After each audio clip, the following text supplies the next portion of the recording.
ঘটনার সূত্রপাত দীঘিনালায়। পুলিশ জানায়, মোহাম্মদ মামুন নামে এক যুবককে চুরির অভিযোগে পিটিয়ে হত্যার ঘটনা ঘটলে এলাকায় উত্তেজনা ছড়ায় ও বিক্ষোভ মিছিল করে একদল শিক্ষার্থী।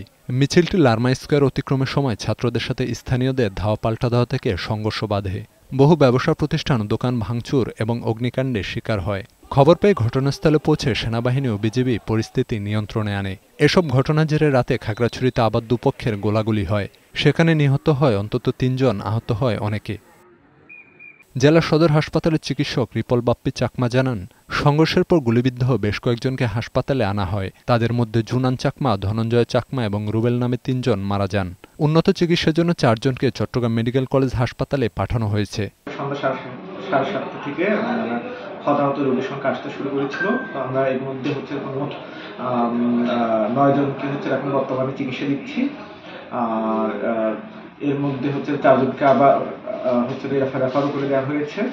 এই ঘটনার প্রতিবাদে শুক্রবার সকালে রাঙামাটিতে ব্যাপক বিক্ষোভ হয়। এক পর্যায়ে স্থানীয় দুই পক্ষ সংঘর্ষে জড়িয়ে পড়ে। পাল্টাপাল্টি হামলার সময় আগুন দেওয়া হয় কয়েকটি ব্যবসা প্রতিষ্ঠানে।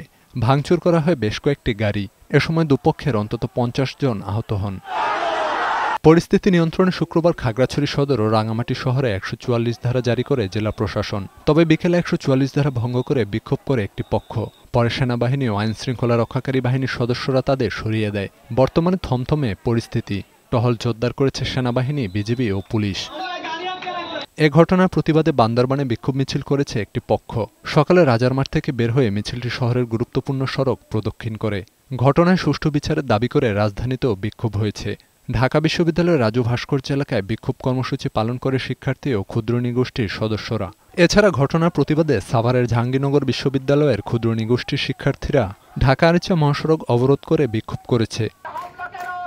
ডেস্ক রিপোর্ট, বৈশাখী সংবাদ।